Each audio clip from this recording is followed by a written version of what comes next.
and we'll take a look at some more after Horrible History's Gory Games. I think I got away with that one. If mummies, rats and fleas ain't your thing and you don't like the sound of an exploding king, if you're easily scared and don't laugh at poo, you better turn off, this show ain't for you. Still watching? Then let's test your brains with Horrible History's Gory Games. Horrible History's Gory Games. Hello and welcome to Gory Games with me, Dave Lamb, and my assistant, Rattus. That's me. All right. Not so close, please, Rattus. It's a well-known fact that rats are riddled with diseases. Oh, are they now? Well, I'll have you know that there are as many diseases on your hairbrush as there are on an average rat. Is that true? Well, there are since I started using your hairbrush. Oh, Rattus! Oh, for heaven's sake. Of course, fleas and disease are everywhere on this show, which takes you through the most horrible parts of history, testing your knowledge of the perilous past in a foul feast of fun. So, let's meet our horrible historians. Hi, I'm Oliver. Hi, Oliver.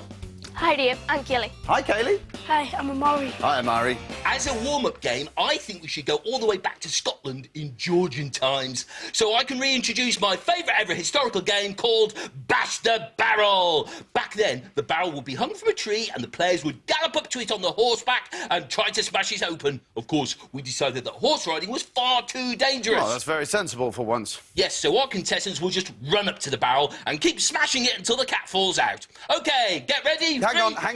What? Until the what falls out? Didn't I mention? They will put a cat inside the barrel and when it falls out, you get to kill it. Right, 3, 2... No way. No one is bashing a cat. All right, not on my watch. What is wrong with you? They're cats, Dave. Yes, but cats are lovely. People like cats. I like cats. How are you, little pussykins? Don't worry. No one's going to bash you today. And no one's going to bash you today. That sort of thing shouldn't be allowed on television. I feel sick. Can we move on, please? Right, Oliver, Kaylee, Omari, you are playing to win year spheres. Each year sphere contains a historical date, and at the end of the show, your year sphere dates will be added up, with AD dates being added to your total and BC dates being subtracted from it. So, if these were your year spheres, your total would be, Rattus? Bearing in mind that the answer is 735? 15. Oh, dear. At the end of the show, the person with the highest year score will win a horribly historical prize. And I picked it out myself, so you have my word that it will be genuinely historic. As well as genuinely horrible. Right, let's get cracking. And to find out what this round's about, it's over to the Gory Grid. It's the frightful First World War. 4 questions on the frightful First World War coming up. The person who gets the most right wins the first year sphere. And your 4 First World War topics are pigeons, weapons, lice and bombs. So, Oliver, it's your turn to pick first in this round. What'll you have? Lice. Lice. That is a question from Mr. Rattus. It certainly is. True or false? One soldier in World War I was found to be carrying 10,428 lice on his body. So is the answer true or is it false? Show me now. So, they've all gone for true. What's the answer, Rattus? They're all right. It's true. He also had 10,253 lice eggs on him. I tried to count my lice once, but they just wouldn't keep still. Oh, there goes another one. Oh, I think it landed on you, Dave. Oh, not again. Rattus, you've got to control your lice. Kaylee, it's your turn to pick a topic. Weapons. Weapons. Let's hear that question. True or false? On September the 15th, 1916, the British unveiled the first ever submarine. Is that true or false? OK, Kaylee and Amari have gone for true. Oliver, on his own, with false. Let's find out what the answer is. It's false. They unveiled the first ever tank. Tanks were originally called land ships, but we soldiers thought they looked more like a water tank, and the name stuck. I did not know that. Well, now you do. Yeah. Omari, your turn to pick a topic. I'm going to go for pigeons. Pigeons. Let's hear that question. True or false? It didn't matter how hungry you were in the trenches, you never ate a messenger pigeon.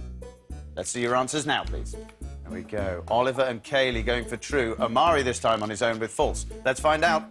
It's false. Pigeon pie is very tasty, And if there were no messages to send, you may as well eat one. Not that I ever did. No. So, Oliver and Omari are level. Kaylee just one behind with one question remaining. The final question in this round is on bombs. And it is a prop question. Oh! Dave, what have you got there? It is actually a bucket of poo. He loves poo. This is the question. True or false? In World War I, animal poo was used to make bombs. Let's see those answers now, please. OK, the boys agreeing on true. Kaylee on her own this time with false. The answer is true. The bombs in the First World War used the explosive TNT, which was made from glycerin, which comes from fat, which could be extracted from animal poo. So, just by going to the loo in the morning, a pig could have done its bit for the war effort. Very nice. Excellent. Well, Oliver and Omari, you have tied that round. So, fingers on buzzers, it's tie-break time. Beginning with the letter G, which country was ruled by Kaiser Wilhelm during the First World War? Yes, Oliver. Germany. It was Germany. Well done, Oliver. You have won the first year sphere. Let's just hope it doesn't contain a Stone Age stinker, which could be worth a few million minus points. Oh, push. Come and choose your year sphere. Oh, that one, excellent. So, winning the quiz means Oliver is automatically through to play the World War I game. But will he be alone or will the others get to play too? Let's find out. It's a single-player, silly game. So, Oliver, get yourself down that time sewer. Very quick. In World War I, the British soldiers would often wake to find their trenches overrun with troublesome rats. Or to put it another way, some harmless rats would often wake to find their field overrun with troublesome soldiers. Well, it's an interesting perspective that I'm going to entirely ignore. As we play... Vanquish vile vermin. Yes, just like the soldiers in those muddy trenches, you've got to start splatting some rats. Whack 15 rats with your spade within the time limit to win the year sphere. And your time starts now. So here we go then with Oliver's attempt to vanquish vile vermin, and he's not scored anything yet. A few rats have popped their heads out, but they've got away with it, Rattus. Oh, I can't watch. I can't watch. No, as usual, Rattus is struggling with this game. Oh, I thought he was really going to squish one there, but he just missed out. He's really going for it, though, Oliver, isn't he? Apologies if you can hear this crying at home. I'm afraid my co-commentator has completely lost all sense of his own professionalism and has slightly gone to pieces. There's the mustachioed one. Oh, he's caught for it big style there, and Rattus lets out an impromptu squeak. And why wouldn't he? Because Oliver is not holding back here. He's wielding that spade, well, like a spade, but in an angry way. It's almost as if the rats have personally affronted him. Oh, look at that. Another one's snout bashed in there. He's on 9. He needs 15 to win the challenge. Now, this, I think, is going to be close. 10. The score creeping up. 11. Now he just needs 4 more. Oh, just missed out there. These rats are being very cunning, aren't they? They're coming out at safe moments. He just got that one. Just landed. He just needs 3, but he's going to have to hurry. 2 more required. 2 more left. Now just 1. Time's up. And he got it right on the buzzer. Oliver is a champion rat smasher. Well whacked, Oliver. Help yourself to a year sphere. And I have to say, you were giving those rats one heck of a whacking. Yeah, sorry, Rattus. I know if they're your brothers or sisters, I'm sorry. You're the first one that's ever apologised, and I appreciate that, Oliver. Of course, it wasn't just rats that filled those trenches. There was stagnant rainwater that would rot the soldiers' feet, frost and ice from the freezing temperatures, and wall-to-wall mud. Truly terrible conditions for any man to be in. But for a rat, it was like a holiday camp. On to round 2, and to find out what's up next, it's over to the Gory Grid. It's the Rotten Romans. Here are your all-important Roman topics. Nero, Caligula, generals, and weapons. So, Kaylee, it's your turn to pick first in this round. What'll you have? I think I'll go for Caligula. Caligula. Emperor Caligula made his friend Incitatus a consul of Rome. But what was unusual about Incitatus? A, he was a dog. B, he was only 2 years old. Or C, he was a horse. Is it A, is it B, or is it C? OK, a complete spread of answers, everyone going for a different one. Let's see who's right. The answer is C. Incitatus was Caligula's favourite horse. It's madness. I don't know what's so wrong about putting an animal in charge. Oh, I do. So, Amari, it's your turn to pick a topic. I'll go for generals. Generals. OK, let's hear that question. Here comes your question, ready or not.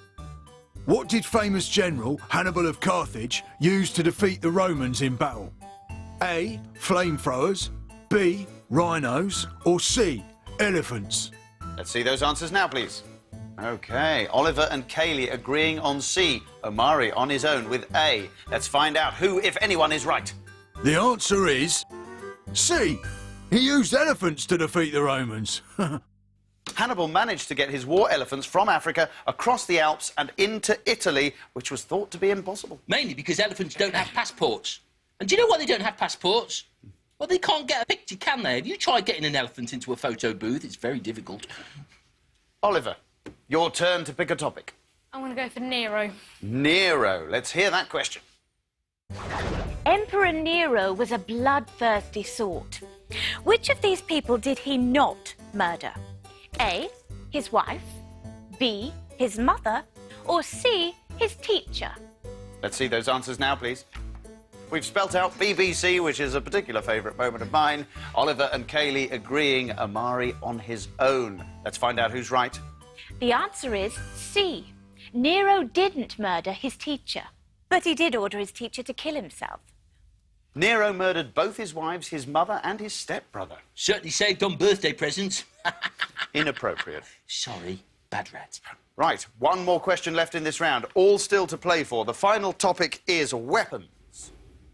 And that is a prop question. Ooh, prop question, prop question, prop question, prop question. Enough.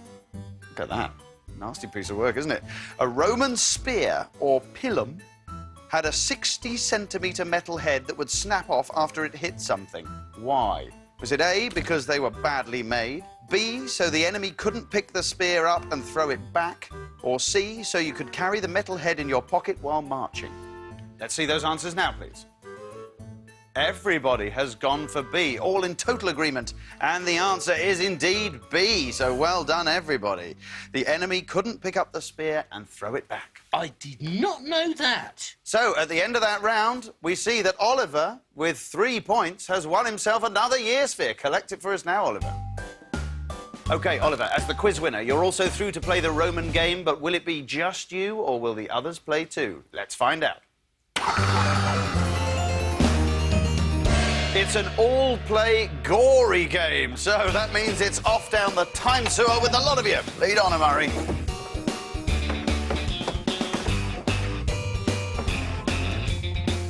If Romans laid siege to your city, you might want to give up pretty quickly because they'd fire all sorts of nasties at you. Yes, they'd fire rocks and beehives into enemy fortresses as well as the severed heads of captured defenders. Nice touch. It's time to play Savage Siege! Your challenge is to fire as many missiles into your fortress target as possible. The person who gets the most in the time limit wins the year sphere. So, catapults at the ready in 3, 2, 1. So here we go then with Savage Siege and Amari there plumping for a head first up. I see a hive at the end there with Oliver, Kaylee with a head, and nobody has landed at all with their first round of efforts. There's another decapitating head coming out there. Yes! Oh, Amari scores. He's off the mark. Lovely shot. Look at that pullback. What a drawback. She's almost shattered the board there. Wow, Kaylee really going for it here.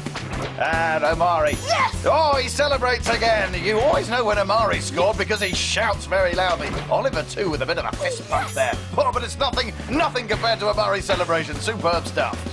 Look at this from Kaylee.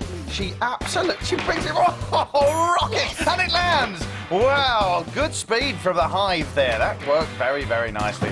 Oliver falling a bit short with his rock there. Kaylee lining up another one. She's going to be through that backboard before the end of this game. She's going to be through that. I don't think that backboard is going to survive. Yes. Oliver, you see, creeping up very nicely. They're all doing very well. It's very close. 3 points apiece for Amari and Kaylee. Oliver with 2. Here's Amari. A very high one, it just misses out. Just 30 seconds remaining now. There's another one, smashes into the backboard from Kaylee. It's very close at the top. Very close indeed. Oh, and Amari, that could be very important, but everyone else scores as well. Oh, this is very, very close indeed. Amari, no, it bounces in. Could that be absolutely vital? It sort of wiped its feet and it dropped in. And there's another one that just lipped out the wrong way. It's very, very close, but Oliver and Kaylee need to do something and do something fast. Oh, but it's too late. Amari, that will count because it was in flight on the buzzer, and Amari has won the Year Sphere. Well played, everybody. Well played. Back behind your podiums, please. How did you find that, Amari? It was all right, yeah. Yeah, good. You got a catapult at home? No.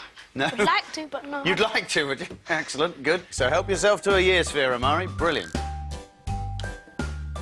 Of course, Roman catapults did have their limitations. When they got wet, the tightly wound ropes that powered them would sag, and the catapult became completely useless. Is that why the Romans never conquered Scotland? Rattus, I hope you're not suggesting that it always rains in Scotland. Well, it rained every day of my holiday last year. Well, you should have gone during the Scottish summer, shouldn't you? I couldn't. I was working that day. Oof, you cheeky rodent. Over to the Gory Grid to find out what's up next. It's the Vicious Vikings. 4 questions as always, and here are your 4 Viking topics. Stupid death, washing, laws and navigation. And Amari, it's your turn to lead us off this time. What will you pick? Stupid death. Stupid death. Let's hear that question.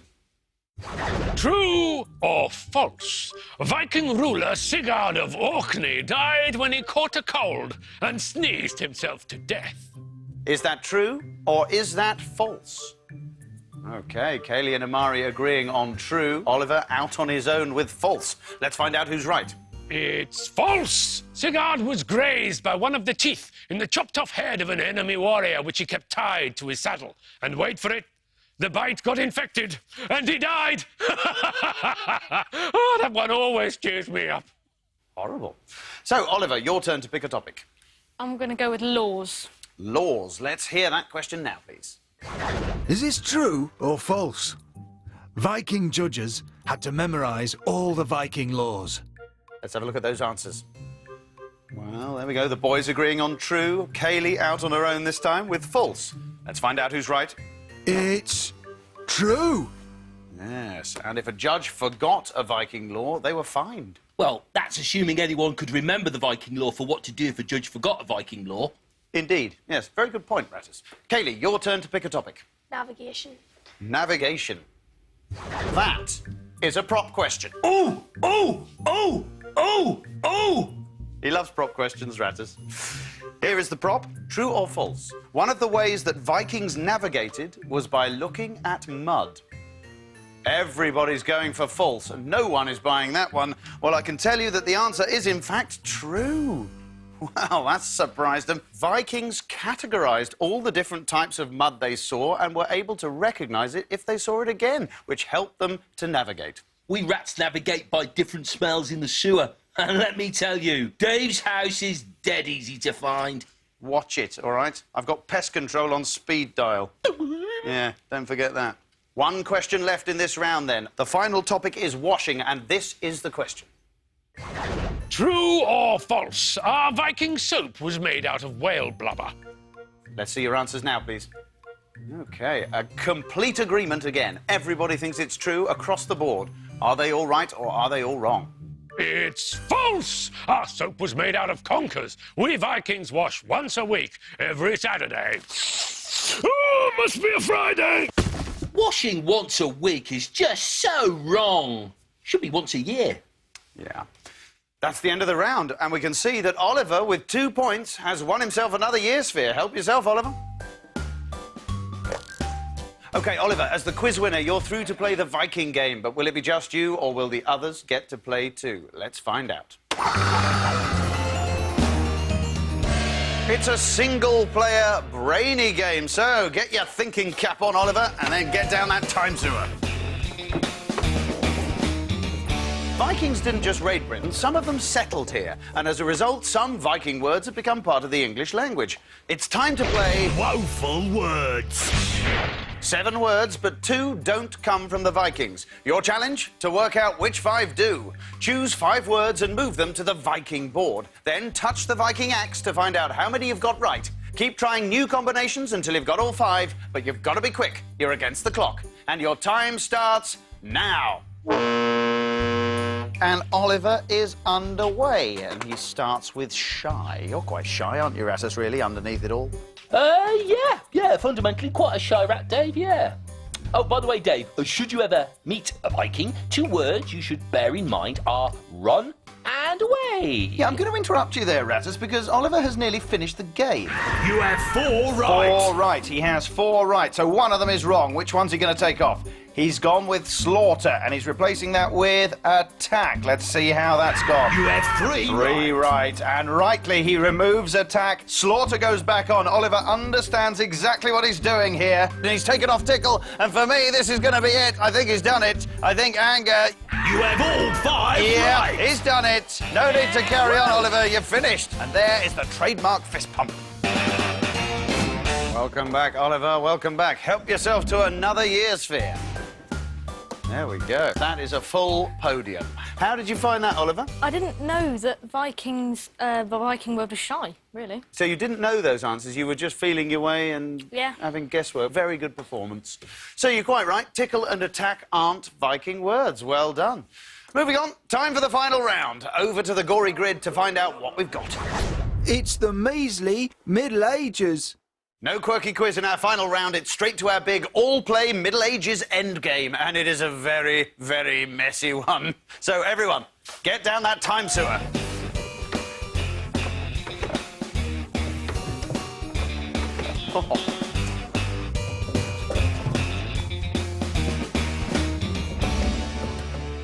Now, we've had some complaints from disgusted parents saying that our games stink. And when it comes to this particular one, I'm afraid I have to agree with them. Let's have a go at... Gong Farming. Gong was, of course, a Middle Ages word for poop. And your job is to collect the gong from the cesspit, carry it along your lane and slop it into your measuring cylinder. Whoever collects the most collects the year sphere, but beware. Some Middle Ages types would poo directly onto the street below, so your lane is going to get very, very slippery. Ready? Steady? Get slopping. So here we go then with the Gong Farming, and Omari is off like a flash. He was down that lane quicker than anyone I've ever seen before in this game. It's extraordinary. He's already disappeared, look. He's there. He's already unloading his first bucket. But as we all know, Rattus, it's not necessarily the number of visits, but it's the amount of gong you bring, isn't it? It's essential that you bring a full bucket with you every time, Dave, as we've learned from past games. And Kaylee was very, very slow and brought a full bucket there. She has the look of a winner in this game for me, Rattus. It's all very well herring up and down the lane, but if you've got no gong in your bucket, it's not going to help. And also, if you're going too fast, you do tend to spill stuff, which is absolutely catastrophic. Kaylee, a lovely, lovely delivery there. Precision gong farming. And already the boys are slipping over. This is very bad news for them. I'm very impressed by Kaylee. Look, the way she steps on and off the street there, it's quite amazing. Very short-footed. And she's being very, very careful with that bucket of gong. She's protecting it like it's treasure. It is a kind of treasure, Dave. Well, it is to you, yes, but not to very many other people, of course. And certainly not to Omari or Oliver, who seem to be throwing it around with gay abandon. But Kaylee, look at that. She's delivering that almost lovingly. She's putting in an absolutely fantastic performance here. It really is very difficult to see how she can't win this. Oh, no! Explosion, Dave! Explosion! Oh, Kaylee's been wiped out by an enormous downpour of gong. 30 seconds remaining. 30 seconds left, and they have now got an awful lot of mess to contend with. Look at them sliding off the end of the street there. They're filling up their buckets, but I don't know why they're bothering. Oh, Oliver slides off on his knees there, like a celebrating footballer, but a celebrating footballer who's covered in poo. Yeah, desperation's kicked in now. He's just throwing his bucket there, Omari. Oh, and Kaylee's having a lie down. Time's up. But it's all over. It's academic now, and Kaylee has won this by being super, super cautious, but that's no consolation to a dry cleaner. Welcome back, everyone. Back behind your podiums. Excellent. Kaylee, you copped for an absolute load of that, didn't you? Yeah. Tell me what happened. All this stuff just fell in my hair and I just fell down flat and I couldn't stand up again. It was a poo fest, wasn't it? There was poo absolutely everywhere. So congratulations, Kaylee. Help yourself to a year sphere. Well done. One genuine gong farmer from the Middle Ages called Richard the Raker died when he fell through a toilet floor and drowned in the cesspit beneath. I'm sure you can relate to that. Well, that's weird. Why don't I find that funny? It was actually his day off. It was his own toilet he drowned in. Oh, right, there we go.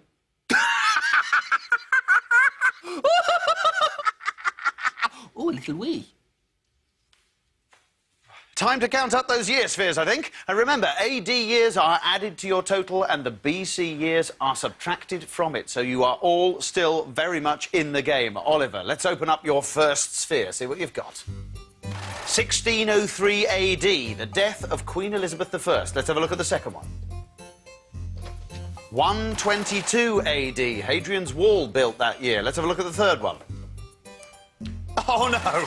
Oh, no, 110,000 BC. Neanderthals learned to fish round about then, but that's no consolation, is it? Let's have a look at that fourth one. Oh, 10,500 BC, end of the last ice age. You're actually now trying for the ultimate low score. Let's have a look at the next one.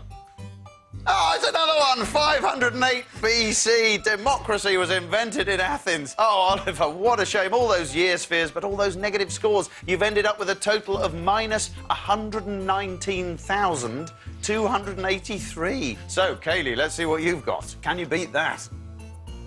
Yes, you can, is the short answer. 1483 AD, Richard III became King of England. So, Omari, higher than 1483, and you have won. Let's have a look. What have you got? 1707 AD, England and Scotland joined together that year, creating Great Britain. So that means today's winner, with 1,707 points, is Omari, who'll be taking home today's star prize. And you'll be pleased to hear, Omari, that I've had a no more terrible prizes clause written into Rattus's contract. Though you'll be less pleased to hear that he signed it Mickey Mouse. So we're back to square one, unfortunately. Dave, relax! Because today I've really excelled myself. This prize is some shampoo all the way from Incan times, made from real human wee. What else? That's right, and it's 100% organic, so it's even kind to the environment. Congratulations, Omari. There you go, Omari. Sorry it's just some wee, but well done. You're putting a brave face on it. Good for you. Excellent stuff. Well, it just remains for me to say thanks to our winner, Omari, thanks to our gallant runners-up, Oliver and Kaylee, and no thanks whatsoever to Rattus. Coming soon to a bin near you. You've been watching Gory Games. Goodbye. Was that show messy enough for you? Or would you have preferred a little more poo? Have you had your fill of blood, guts and gore? Or have we left you still wanting more? Well, keep watching. We'll be back again with Horrible History's Gory Games. Horrible History's Gory Games.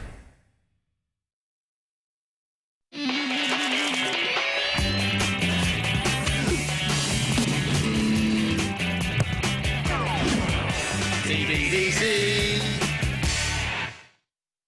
Coming up next, we have a double dose of TSOTB. That's right, your Tracy Beaker fix at 6. But first, Mr. Yonker, that is I, and Katie, my lovely pupil, are here in this school, which I built myself, and I'm well proud of. It's lovely, isn't it? All right, stop milking it now, Chris. Should we just read out some emails? Excuse me.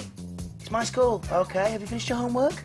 No, you didn't give me any homework. Right, 100 lines at the end of the day, Katie Thistleton. You have to write down, I must always remember to do my homework, and Mr. Yonko is a handsome gentleman with a lovely complexion. I'm not doing that. That's not fair. You can't make me do that. Hey, my school, my rules. Speaking of which, here's some rules that you guys have sent in for the new school rulebook. This one is from Helen. Hello, Helen. Helen says, I think that a very important rule is that there is no gravity allowed. Detentions for anyone caught following the laws of gravity. Let's give that a try, shall we? This is Perkins the pen. Perkins, are you following the laws of gravity?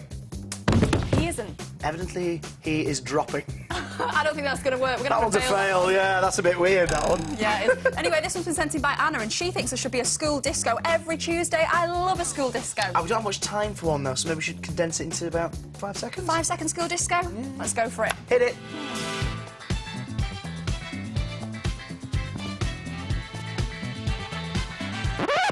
That was good. That was quite good, actually. I enjoyed that. That's a pass. That one is indeed a pass. Charlotte, Charlotte says, I think that the #1 rule for school should be having a talking pencil called Craig with you at all times. Well, Charlotte, we do have a talking pencil in this school. However, his name is Terry. Say hello to the nice people, Terry. Get off me. Wow, what a lovely